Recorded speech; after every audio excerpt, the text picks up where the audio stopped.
પુસ્તક પરિચય અંતર્ગત આજે આપણે આળસને કહો અલવિદા આ પુસ્તકનો પરિચય મેળવશું અને તેના સર્જક છે બ્રાયન ટ્રેસી અને ગુજરાતીમાં રજૂઆત છે દિલીપ ગોહિલે કરી છે. બ્રાયન ટ્રેસી એક વક્તા છે અને જુદા જુદા દેશમાં તેના ઘણા બધા વ્યાખ્યાનો વક્તા તરીકેના અને ખૂબ જ સારા મોટિવેશનલ તરીકેના પ્રખ્યાત છે. આમ જોઈએ તો આજના જમાનાને ધ્યાનમાં લઈને વિવિધ વિષયો ઉપર તેના વ્યાખ્યાનો હોય છે, જેમાંથી જોડાયેલા કેટલાય લોકોને સફળતાની નવો રાહ મળે છે અને એના માટે એના ખૂબ જ જાણીતા વ્યાખ્યાનો ખૂબ જ બધા જ દેશમાં સફળ રીતે યોજે છે. આમ જોઈએ તો આજના જે ભાગદોડના જે જમાનામાં દરેક લોકો સ્ટ્રેસમાં જીવે છે, કામનો સતત ભાર લાગ્યા કરે છે. તો આ ભાર કઈ રીતે ઓછો કરી શકાય અને કઈ રીતે સફળ રીતે કામ કરી શકાય એવા 21 પ્રકરણો આ પુસ્તકમાં આલેખાયેલા છે.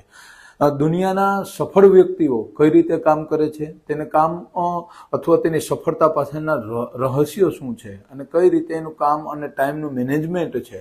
તો સૌ પ્રથમ જે કંઈ તમે કામ કરવા ઈચ્છો છો અથવા કોઈ તારીખ છે, કોઈ નવું વર્ષ બદલે છે ત્યારે અથવા કોઈ જ વર્ષમાં તો તમને ગમતી કોઈ તારીખે કોઈ જ સમયે નિર્ધારિત તમારે કામ કરવાનું છે અને 1 કામ 2 કામ 5 કે 10 કામ કે જે કંઈ કામ તમે કરવા ઈચ્છો છો અથવા નવા આયોજનો કરવા ઈચ્છો છો એને એક બુકની અંદર ટપકાવવાના છે. ત્યાર પછી એ આયોજનની જે વસ્તુ છે એની યોજના ઘડો. ત્યાર પછી એના પોઝિટિવ અને નેગેટિવ બંને પાસાઓ તપાસો કે એમાં કયા વિષયો ઉપર કેટલું કામ કરવું પડશે.